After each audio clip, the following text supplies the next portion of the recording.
Imagine this scenario for a second. You are sitting in the absolute quiet of your room, and you have committed fully and completely to a profound internal transformation. Right. You're finally putting in that invisible labor. Exactly.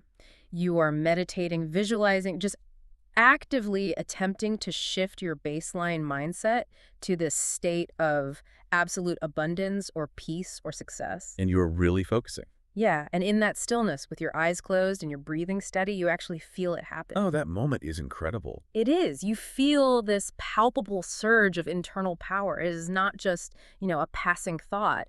It's this full body sensation. Like you have finally unlocked the invisible mechanics of the universe. Yes, exactly. It's a moment of pure, undeniable clarity where you are entirely convinced that your energetic framework has fundamentally shifted. And that specific sensation is profound because, well, it represents a genuine neurological and energetic milestone. Right. In that exact moment, the internal landscape feels completely victorious.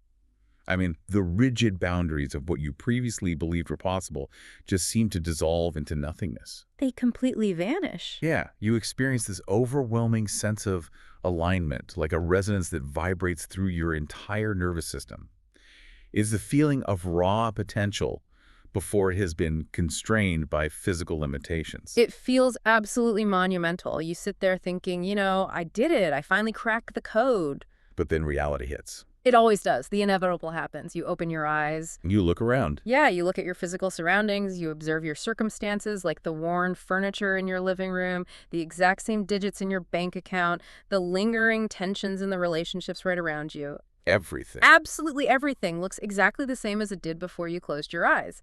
I mean, the physical world has not budged a fraction of an inch. Not even a little bit. And almost instantly, that overwhelming feeling of limitless power just evaporates. The dopamine crashes hard. It crashes so hard, frustration sets in, it's heavy and cold, and then this quiet, insidious voice whispers in the back of your mind. Asking, is this actually working? Exactly. It says, what is the point of all this internal effort if my life looks completely, stubbornly unchanged? You know, that exact second of crushing disappointment is actually the pivot point of human evolution. Wait, really? The pivot point? Absolutely. Yeah. Because that is the threshold where the overwhelming majority of people simply abandon their transformation. They just give up? Yeah, they look at the physical evidence, they accept it as the ultimate and final truth of their existence, and they surrender. They just go right back to their familiar, comfortable patterns of suffering. Because it feels safer. Exactly. Mm. But that moment of profound doubt, that stark, painful contrast between your elevated internal state and your stagnant external reality, it's not a failure. It's not. No, not at all. It is not a sign that you're doing something wrong. It is actually a fundamental biological and energetic mechanism operating exactly as it is designed to. Okay, we need to unpack the mechanics of this because it completely flips the script on how human beings interact with their own lives. It really does. Our objective today is to explore the unseen architecture of reality alteration. We are going to examine the physiological and physical reasons why our physical senses are, well, actually lying to us. And they lie to us constantly. They do. And we are going to uncover the undeniable, tangible signs that your internal state, your ultimate frequency, is successfully shifting, even when the physical world around you appears entirely frozen. Understanding this, though, requires a complete suspension of how we have been conditioned to validate our progress. Because we always want proof. Exactly. From the dawn of the cycle of our lives, we are taught to demand immediate, tangible physical proof for any action we take. Like, if I push a heavy box, I expect to see it slide across the floor immediately. Right. But the architecture of true transformation operates on a completely different timeline. Yeah. And under a fundamentally different set of physical and energetic laws. It makes me think of a ship leaving a familiar, albeit totally miserable, harbor. Oh, that's a great way to picture it. Yeah, so when you are standing on the deck of that ship, slowly sailing away from the port, there is this distinct period where you can still see the old shoreline. You can still see the buildings, the docks. Right, the whole life you are leaving behind. But as the ship continues moving forward, eventually that old shoreline completely disappears over the horizon. And that is exactly where the psychological terror sets in. Yes. Because the new land, your desired destination, is not visible yet either. You are entirely surrounded by a terrifying, featureless stretch of open ocean. Just water everywhere. Just water, and the mind completely panics in this void. It assumes it is stranded. It concludes that the journey has failed simply because there is no solid land in sight to validate the forward momentum. But the reality is, the ship is moving perfectly toward the destination. Exactly. It is just navigating the necessary invisible transition space. The open ocean is the perfect representation of that sensory deprivation.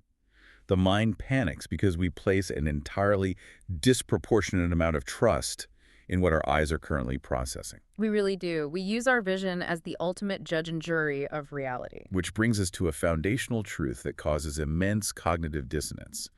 The physical world you're looking at right now is not a real-time reflection of the present moment. Okay, I need you to explain the physics of that, because when I look around, my perception tells me everything is happening instantaneously. I know, it really feels that way. Right, like if I knock my hand against a wooden table, the sound, the pain, the physical resistance, it all happens right now. So how is that not a real-time reflection? Well, it feels instantaneous to the nervous system, but the existence of that physical table is actually a delayed materialization of past internal states and actions.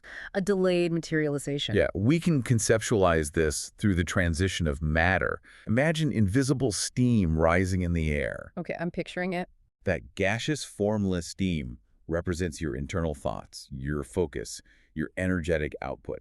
Now, over a passage of eras, through sustained concentration, emotional repetition, and continuous focus, that invisible steam condenses into a heavier liquid state. So the energy is becoming denser. Exactly. It's pooling together, forming patterns, and eventually, over an endless tide of time, that liquid freezes into solid, immovable ice. Wow, okay.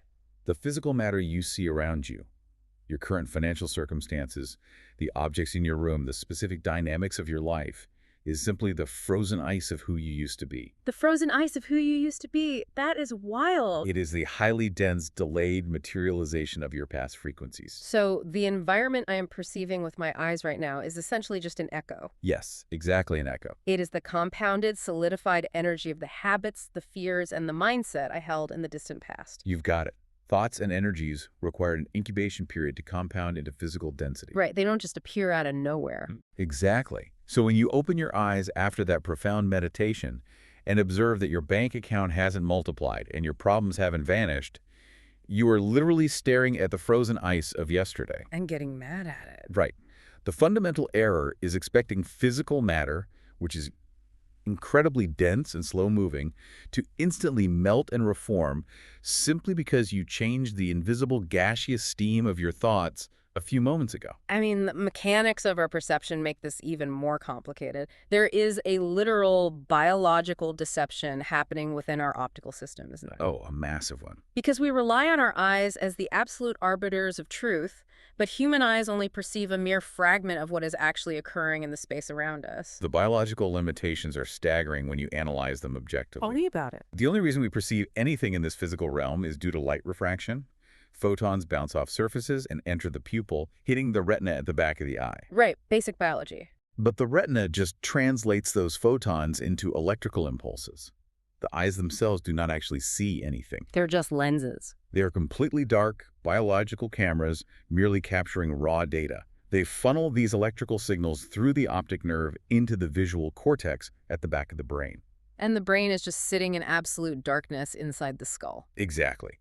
It receives these electrical pulses and has to generate a rapid guesstimation of reality based entirely on its previous programming, its survival needs, and its past experiences. So it is essentially a controlled hallucination. That is a very accurate way to describe it. The brain is taking an incredibly narrow sliver of incoming sensory data and projecting a cohesive, three-dimensional picture. And filling in a lot of the blanks. Yeah, and on top of that, the human eye can only detect a minuscule band of the electromagnetic spectrum anyway. Just a tiny fraction. We cannot see infrared, we cannot see ultraviolet, we cannot see radio waves or Wi-Fi signals, even though they are passing right through our bodies at this exact second. We are visually processing a fraction of the actual universe. So we are virtually blind to the lion's share of reality. We really are. Mhm. And when you couple the fact that our brains are constantly making educated guesses based on past trauma with the fact that we are physically incapable of seeing the vast constellation of frequencies existing around us,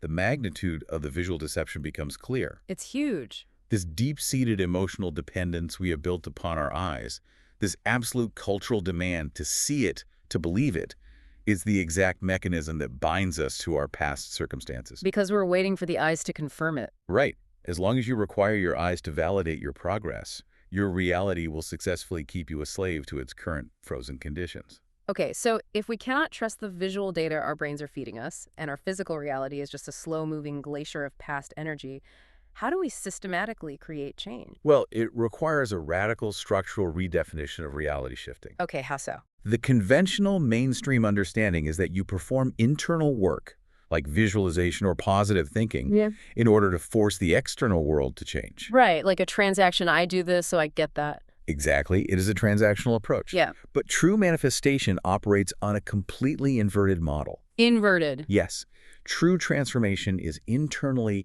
shifting your baseline frequency to a degree where you become entirely, completely, emotionally independent from needing to see the physical reality change at all. I have to challenge the practicality of that, though. Go ahead. It sounds philosophically beautiful, sure, but it is wildly counterintuitive for a biological organism. It is. Biology fights it. Right, human beings evolved specifically to rely on visual input for raw survival. If there is a physical threat approaching, a predator or a moving vehicle, the nervous system needs to see it and flood the body with adrenaline to react and stay alive. Of course. So how can we possibly turn off a biological imperative that is hardwired into our DNA? How do we just stop needing physical proof of our safety or our success? You are identifying the exact friction point right there. It feels impossible.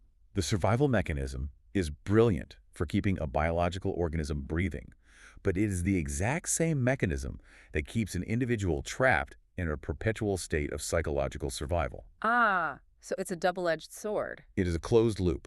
Yeah. If your internal sense of peace, your feeling of abundance, or your baseline joy is entirely dependent on seeing physical evidence of it first, then your internal state will permanently be at the mercy of the external world. Because the external world is always changing. And it's delayed. You will constantly be in a state of reaction, emotionally tethered to the frozen ice of the past. That sounds exhausting. It is. To construct a new reality, the internal framework must become the new reality first, entirely devoid of external validation. You must reach a state where you are completely fine with the new reality and equally fine without the physical proof of it. You know, this aligns perfectly with looking up at the night sky. How so? Well, when you stand outside and look at a twinkling star, your brain tells you that you are seeing a real-time object, right? Right. It looks like it's shining right now. Exactly. But astrophysics tells us that the light from that star has traveled across an endless tide of time just to reach your retina. So true. That specific star could have undergone a supernova and ceased to exist entire eras ago. It could be completely gone. Dust. Yeah. But you are still seeing its light right now strictly because of the severe delay in the transmission of light across space. That illustrates the concept of perceptual delay perfectly. The visual input is accurate to the past, but completely inaccurate to the present. So judging your current internal progress by observing your current physical reality is the exact equivalent of wishing upon a star that burned out in the distant past. That is a brilliant way to put it. You are anchoring your emotional well-being and your belief system to an ancient echo. So if someone wants to know if their internal work is actually taking root, asking the question, has my reality changed yet, is fundamentally the wrong diagnostic tool. It is not just the wrong tool. It is a highly destructive trigger. Destructive why? Because the moment you ask that question, you command your eyes to scan the environment for proof. Oh, and they're going to stay on the frozen ice. Exactly. Your eyes observe the delayed echo of the past, report back to the brain, and the brain concludes, no, absolutely nothing has changed. And then you feel awful. And that specific conclusion transforms the mind into a violent battleground. Because our physical senses deceive us and lock our attention onto the past, the mind becomes the perfect vulnerable arena for the old version of ourselves to launch a desperate, highly coordinated counterattack to maintain dominance. Oh, wow. Okay. This transitions us perfectly into the sabotage of the old self. It's a very real phenomenon. This is the psychological phase that absolutely everyone experiences when they attempt to change their life. Everyone. As an individual begins to elevate their baseline awareness, as they start sustaining that internal power and peace we discussed earlier, the old frequency, the established energetic signature of their past habits, their deeply ingrained fears, their victimhood recognizes that it is actively being starved of attention. It is crucial to view this old energetic signature almost as an autonomous entity within the nervous system. Like it has a mind of its own. Pretty much. Yeah. It is a complex network of neural pathways that has dictated your reactions, maintained your comfort zones, and filtered your worldview for a long passage of time. It's dug in deep. Very deep. And as you begin to actively detach your focus from those old pathways and align with a new, elevated state of awareness, that old network experiences the biological equivalent of intense insecurity. Insecurity. That's fascinating. It reacts with the exact same defensive hostility as a toxic, abandoned companion who suddenly realizes you are packing your bags and leaving the house for good. It is essentially a jealous neural network. Precisely. It gets incredibly possessive of your attention. It feels existentially threatened because the energetic relationship you two shared is dissolving. Its survival depends entirely on your continued focus and emotional reaction. So it fights back. Right. And because it cannot physically restrain you from meditating, visualizing, or shifting your mindset, it launches an attack on the one specific vulnerability it knows you possess. Our lifelong biological reliance on our eyes. Exactly. It projects its own survival panic onto your conscious mind, aggressively tricking your internal monologue into asking that fatal question. Is this actually working? And the entire strategy behind that question is to force a demand for physical proof. Yes. The old self knows the physics of the delay. It knows that if it can successfully compel you to look at your stagnant physical reality right now, you will feel an immediate wave of discouragement. Because there's nothing new to see yet. Right. And the moment that physical proof is absent, the old self swoops in with a barrage of rationalization. Just filling your head with doubt. It says, look around. I told you this was a delusional waste of time. You are exhausting yourself for nothing. Let's just drop this exhausting effort and go back to the way things were. It's so manipulative. It really is. It systematically encourages a state of apathy and a retreat to comfortable, familiar suffering. The ultimate objective of the old self is to induce a state of complete energetic apathy where you voluntarily surrender the attempt to evolve. It wants you to just throw your hands up. It wants you to conclude that your efforts are entirely futile. And to execute this strategy, the old neural network will generate two specific, highly manipulative tests to break your resolve. 2 tests. Yes, and these are universal experiences for anyone standing on the precipice of a major internal shift. Okay, let's break down the mechanics of these 2 tests. What is the first one? The first test is the illusion of stagnation. Illusion of stagnation. This occurs when the old frequency manipulates your perceptual filters to make it appear that absolutely nothing in your life is gaining momentum. Like you're just stuck in mud. Exactly. You put in massive amounts of internal work. You maintain your peace. But your work environment, your financial metrics, your interpersonal relationships, they all remain stubbornly, infuriatingly identical. Infuriating is the right word. The entire purpose of this illusion is to breed immense, paralyzing frustration. This is the exact sensation of being on that ship in the dead center of the open ocean. Yes, perfect analogy. You have been sailing for what feels like an endless tide of time, but because there are no landmarks, no islands, no shifting scenery, the brain is convinced the ship is not moving at all. Because it can't see the movement. Right. The lack of visual markers creates the illusion of zero velocity. The brain equates a lack of visual change with a lack of progress. Wow. Okay, what about the second test? The second test is significantly more aggressive and much harder to navigate. It is the illusion of chaos. The illusion of chaos. That sounds intense. It is. This manifests when the old self influences your subconscious behaviors and perceptions to make it appear that your life is actively deteriorating. So not just stuck, but getting worse. Right. Suddenly, entirely unexpected problems arise out of nowhere. Minor inconveniences are magnified by the nervous system into catastrophic hurdles. Since your car breaks down or you get a weird bill. Appliances break, unexpected expenses materialize, conflicts erupt. This is a targeted exploitation of your emotional resilience. It's trying to break you. The old frequency is making a calculated bet that if your external reality becomes chaotic enough, you will panic, Abandon your new internal state of peace and revert to your old familiar patterns of anxiety, anger, and reaction just to cope. You know, the biological equivalent of this is exactly like the withdrawal symptoms of a powerful chemical substance. It really is a chemical withdrawal. When an individual stops consuming a substance their body has built a high tolerance to, the body violently rebels. It screams for the baseline it is used to. It demands it. And human beings become profoundly addicted to the unique chemical cocktail of their own chronic stress, their own survival instincts, and the familiar narrative of their own victimhood. We really do. So when you suddenly start vibrating at a frequency of profound peace and calm, your nervous system literally goes into physiological withdrawal because it is missing the constant drift of cortisol and stress hormones it has relied on for a passage of eras. The body doesn't know what to do without it. Exactly. The mind actively creates or hyperfocuses on the illusion of chaos just to generate a quick hit of that old familiar adrenaline. That is a highly accurate description of the physiological and energetic overlap.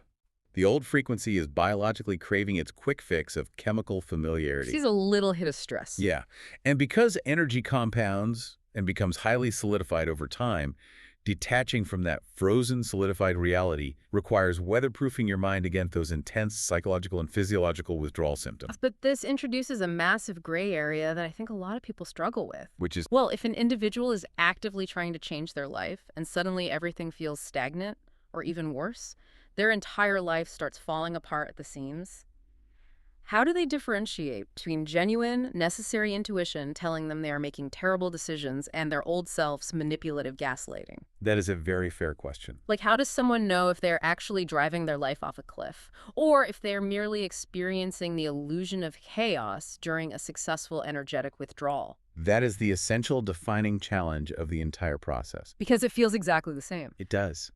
And the solution relies entirely on abandoning the external environment as a metric for success. We have to stop looking outside. Exactly. The answer lies in identifying the tangible, subtle, internal signs that your energetic shift is victorious. You cannot look to the physical world for validation.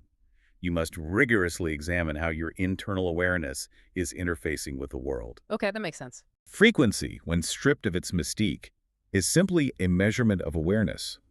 It is the degree of clarity within the perceptual lens through which you view existence. Okay, let's systematically walk through these undeniable signs. How do we empirically know, from an internal standpoint, that the perceptual lens is actually clearing? The first major undeniable sign is a spontaneous expansion of perception. Expansion of perception. What does that mean, practically? In the simplest terms, you begin seeing more data in the exact same environment. More data. Because your baseline awareness is elevated, the lens through which you view reality has become significantly less clouded by the survival-based illusions of the physical realm. So you're not just scanning for threats anymore. Right. Your brain stops filtering out non-threatening information, and you start noticing profound layers of meaning in incredibly mundane, everyday occurrences. It is as if the entire world suddenly has a layer of subtitles that were previously invisible. Oh, I like that. The data was always there, but the receiver wasn't sophisticated enough to decode it. Exactly. A common manifestation of this is returning to a piece of information you encountered in the distant past. Like an old book or something. Yeah, you might revisit a complex book. The first time you read it, the concepts felt entirely incomprehensible, dry, or irrelevant. It just went right over your head. But now, with your elevated awareness, you read the exact same arrangement of words, and you suddenly instantly comprehend its deepest, most profound wisdom. The architecture of the thought clicks into place. Wow. Or you might be listening to a piece of music you have heard a vast constellation of times, and suddenly a specific lyric or a minor chord progression strikes a profound, resonant chord within your nervous system. Like you're hearing it for the first time. Exactly. You perceive a depth and a nuance to it that completely eluded your previous state of awareness. You know, it's like you start watching a simple conversation play out or observing a fictional narrative in a film, and you see immense philosophical truths and psychological mechanics hidden in the subtext. Because you're tuned into it now. Right. You realize that profound wisdom and intricate data are everywhere, broadcasting constantly from every surface of reality, but your previous stressed out filter simply deleted that data before it reached your conscious mind. The neurological filter just opens up. You Uh, become hyper-aware of the micro-expressions on people's faces, the subtle shifts in tone during a conversation, the energetic heavy lifting happening behind closed doors. it sounds almost like a superpower. It is a direct, undeniable indication that your consciousness has expanded. You are no longer bound by the narrow tunnel vision perception required by your old survival-driven self. The perceptual lens is clearer, allowing a significantly larger spectrum of reality's light to pass through it. So sign one is the expansion of perception, seeing more of the existing data. What happens next? Sign 2 is the expansion of experience. As Experience. that internal lens clears and stabilizes, the external world actively begins to open up and interact with you in ways that seem statistically improbable. Improbable how? Well, to understand this, you have to conceptualize the universe not as one rigid, objective room that everyone is trapped in, but as a vast constellation of overlapping individual reality. Overlapping realities. There are as many distinct realities as there are conscious observers interacting with the quantum field. Okay, I'm following. As your internal baseline state changes, you are quite literally migrating your consciousness into a new probabilistic reality. Okay, migrating to a new reality sounds like a massive sci-fi concept. I know, it sounds intense. What are the actual practical mechanics of that on a random Tuesday afternoon? What does migrating to a new reality literally look like? It looks like an influx of serendipity. Just good luck. It looks like complete strangers going out of their way to show you unprecedented kindness for absolutely no logical reason. It looks like a complex, highly beneficial opportunities falling directly into your lap without you having to aggressively network or hunt them down. Things just flow better. Exactly. You will notice a distinct shift in how the people in your immediate orbit interact with you.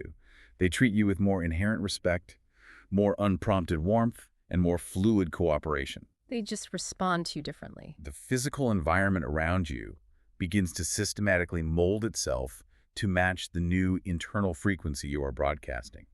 Okay, I have to play the skeptic here because the human brain is a pattern recognition machine. Sure, let's hear it. Isn't this entirely explainable by confirmation bias? You mean just noticing what you want to see? Yeah, like if I wake up and decide I'm going to be a highly positive, observant person today, my reticular activating system is going to naturally filter my environment to notice more positive things. The red car phenomenon. Exactly. Yeah. If I am actively looking for red cars, I will suddenly see red cars everywhere. If I am looking for kindness, I will notice the kindness that was already happening. That's true. Psychology proves that. Right, so it doesn't mean the universe is physically rearranging its atomic structure for me. It just means my brain is prioritizing different sensory data. Confirmation bias and the reticular activating system are certainly the psychological and neurological mechanisms at play. I won't deny that. Yeah. But they do not account for the sheer magnitude and the autonomous nature of the external shifts. So it goes beyond just noticing things. Way beyond. In energetic physics, the universe operates on a strict principle of balanced equilibrium. It is a mirror reflecting the internal state of the observer. It reflects what you are. Yes. When you fundamentally alter your internal frequency, you alter the electromagnetic signature. Your nervous system and heart are emitting into the space around you. Your broadcast signal. Exactly. The surrounding environment, seeking to maintain that balanced equilibrium, must arrange external circumstances, events, and the subconscious behaviors of others to match and validate that new signature. It has to balance out. It is not merely that you are finally noticing the kindness that was always present. Mm-hmm. It is that your new frequency acts like a tuning fork, Mm-hmm. causing the latent kindness in other people to actively resonate and express itself when they enter your field. Wow, a tuning fork. You have moved into a bandwidth where positive interaction is the dominant physical law. The concept of bandwidth makes me think of the mind as a complex radio receiver. Oh, that's a perfect analogy. Yeah, because the music playing out of a physical radio isn't being magically generated out of thin air by the plastic box sitting on your kitchen counter. No, it's just picking up a signal. Right. The radio is merely a receiver capturing a frequency that is already broadcasting invisibly through the room. It's all around us. So if your internal dial is tuned to a station broadcasting harsh, chaotic, survival-based noise, that noise becomes your entire reality. That's all you hear. But when you do the internal work and shift your state, You aren't fighting the radio to force the chaotic station to play a different song. No, that would be impossible. You are simply reaching out and turning the internal dial. You have finally aligned your receiver to a station that was broadcasting a beautiful, peaceful symphony the entire time. It was always there. The music was always existing in the airwaves. Your receiver just wasn't configured to catch it. That is an exceptionally precise synthesis of the mechanics. You have systematically moved your conscious awareness to a different energetic bandwidth. And so the music changes. And strictly because you are maintaining your position on that new bandwidth, the events, people, and circumstances that natively exist on that frequency become your new baseline normal. Okay, so we have established the first two signs. Seeing more through expanded perception and experiencing more through energetic resonance. Correct. As this internal shift solidifies, what changes within our actual physiological and emotional baseline? That transitions us to the third sign, which addresses the sheer depths of internal feeling. Internal feeling. Your entire internal landscape undergoes a dramatic structural transformation. You begin to experience a profound magnitude of positive emotions that you have likely never been able to sustain for any meaningful duration before. Are we talking about constant euphoria? Because honestly, that sounds biologically exhausting. No. Euphoria is highly taxing on the nervous system. It relies on massive spikes in dopamine and is often fleeting and chaotic in its own specific way. So what is this feeling then? The shift we are discussing is characterized by a deep, resonant, low-frequency joy, a pervasive baseline of peace, and a deeply unshakable calmness. Unshakable calmness. And the most vital distinguishing characteristic of this third sign is that you maintain this peace entirely independent of external stimuli. Meaning you don't need things to be perfect around you. Exactly. You feel this profound calm even when the external environment is swirling in absolute chaos. So it is an autonomous piece. It does not require a perfectly curated environment to exist. Exactly. It is a self-generating piece. This circles back to the vital concept of deprogramming the survival instinct we talked about earlier. Right, getting out of fight or flight. The overwhelming majority of the human population is programmed by environments of raw, unmitigated survival. Just constantly stressed out. They exist in a chronic state of sympathetic nervous system dominance, the fight or flight response. They are in a perpetual state of hypervigilance, constantly scanning the horizon for the next financial threat, the next social failure, the next interpersonal conflict. Always looking for danger. Their nervous systems are flooded with cortisol, constantly on high alert. They wake up every single day mentally bracing for a catastrophic impact. Yes. The muscles are tense, the breath is shallow, the mind is racing.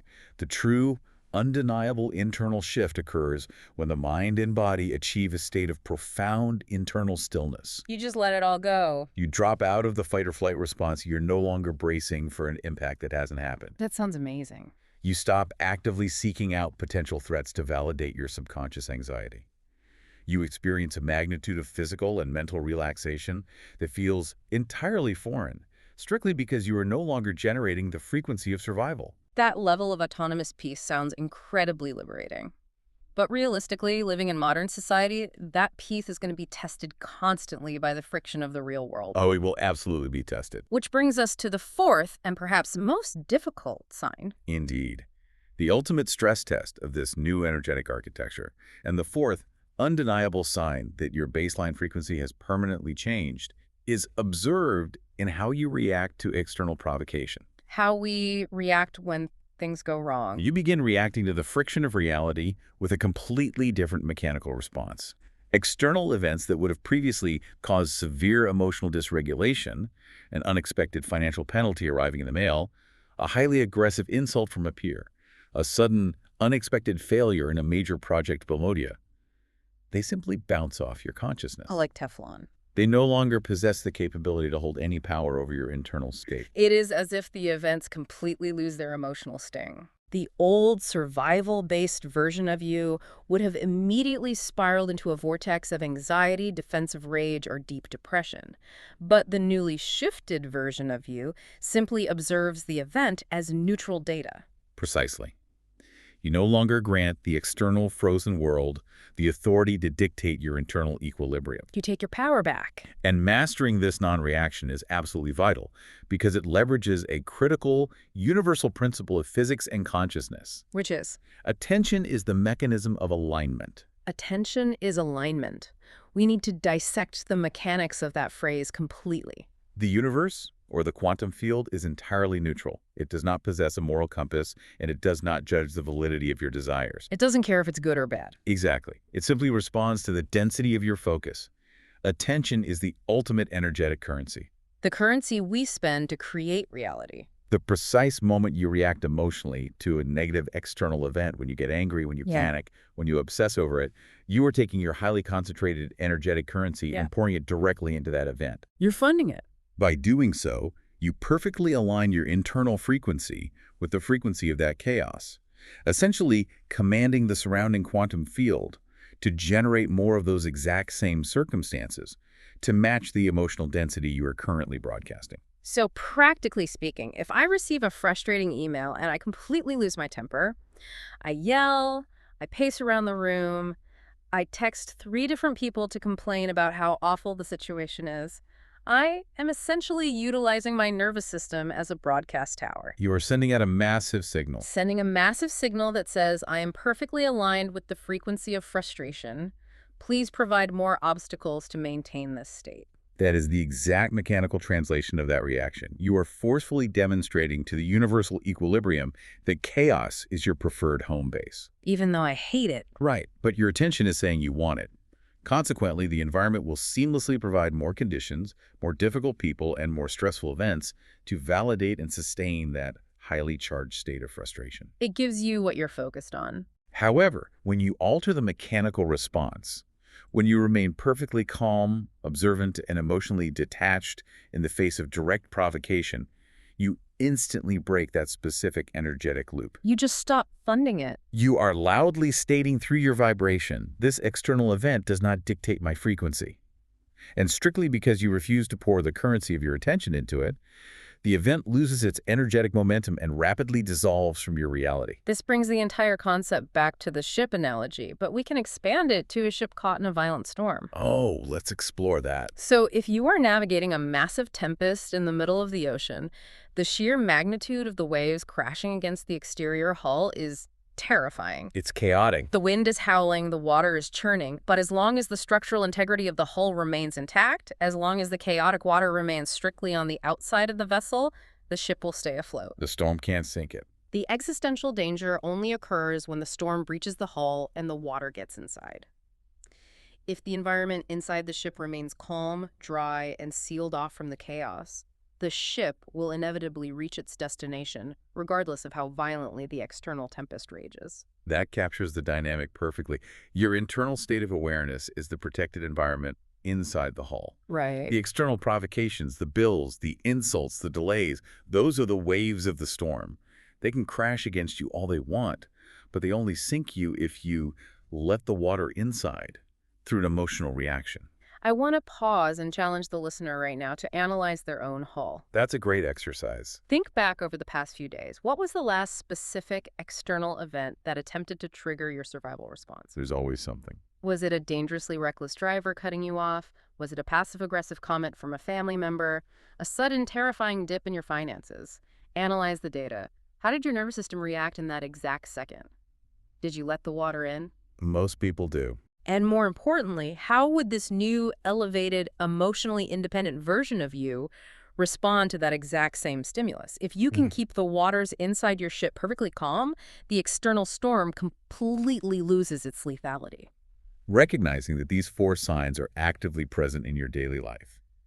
Seeing more data, experiencing more serendipity, feeling a profound autonomous peace, and reacting to provocation with calm detachment is not just an exercise in boosting your self-esteem. It's not just a pat on the back. Not at all. It is not merely about feeling a sense of pride in your psychological progress. Recognizing these specific signs is the final, essential energetic key required to collapse the physical distance between your current frozen circumstances and your desired fluid future. Let's synthesize all of these distinct mechanics into the broader picture of human potential. Let's do it. We have meticulously explored the biological illusion of the eyes, the desperate sabotage mechanisms of the old self, and the internal signs that prove we are winning the energetic battle. Where does mastering this unseen architecture ultimately lead us? What is the final conclusion of this process? It reveals a staggering, paradigm-shifting truth about the actual capabilities of human consciousness. What is that truth? The overwhelming majority of the human population lives their entire existence entirely by default. Just reacting. They are trapped in a constant, exhausting loop of reacting to the delayed physical echoes of the past. They look at the frozen ice of their current reality. They experience a survival-based emotional reaction to it, and by pouring their attention into that reaction, they inadvertently command the physical world to freeze more of the exact same ice for their future. It is a perfectly sealed, self-replicating loop of misery. The past creates the present reacts to the past, and that reaction builds the exact same future. It is a closed circuit. But the profound realization is that we possess the inherent biological and energetic capability to step entirely outside of that circuit. We can break the loop. We have the staggering potential to live reality deliberately, entirely by design. The old version of yourself, that entrenched neural network, will fight with everything it has to gaslight your progress. It'll call you crazy. It will attempt to convince your logical brain that your internal stillness is simply laziness, or that your autonomous peace is a dangerous delusion. But by rigorously focusing on the tangible internal signs of your shift, you systematically starve that old network of its power source. Because you fundamentally stop demanding that the physical world prove anything to you. You cut off the supply of attention. Precisely. And this leads to the ultimate mechanism of physical manifestation, the concept of collapsing the gap. Collapsing the gap. The perceived gap, the immense distance between where you are standing right now and where you desperately want to be, is a complete illusion. An illusion. It is an energetic distance created entirely by the crushing weight of importance. Importance. Let's define that carefully. Are we talking about simply caring about a goal? Because caring seems necessary to achieve anything. Caring is a preference. Importance, in this context, is defined as the desperate, agonizing, survival-based need for the external world to validate you. Oh, like needing it to survive. When you feel that you absolutely must have a specific outcome, a specific job, a specific relationship, a specific amount of money in order to feel safe or happy, you are projecting an immense, heavy amount of importance onto that outcome. And that creates distance. In the physics of the energetic realm, importance is literally translated as distance. The more desperate you are to acquire something, the further away you energetically push it. You repel it. Your desperation is a continuous, loud broadcast reaffirming that you do not currently possess it. It goes back to the law of alignment. You can only attract and experience the specific frequency you are currently emitting. If my baseline vibration is screaming, I desperately need this to happen because my current life is severely lacking, the balanced equilibrium of the universe responds by saying, understood. You are perfectly aligned with the frequency of lacking this object. We will maintain the conditions of lack to match your broadcast. Exactly. The desperation creates a repelling force. But when you achieve that state of profound internal stillness we discussed, when you become completely emotionally independent from needing to see the physical reality change, when you are genuinely at peace with the current circumstances, and equally at peace without the physical proof of the new ones, that massive, crushing weight of importance simply dissolves. That just drops away. And the exact moment the importance dissolves, the energetic distance evaporates with it. The gap instantly collapses. So they merge. Your current reality and your desired reality seamlessly merge into one, strictly because you have finally become the precise energetic match for the destination, entirely independent of the illusions presented by your eyes. It is the ultimate mind-bending paradox of the human experience. The precise moment you truly, deeply, on a neurological level, stop needing the physical world to change in order for you to experience joy. That is the exact moment the physical world is forced by the laws of physics to rearrange its atomic structure to match your joy. It is the ultimate act of psychological and energetic surrender.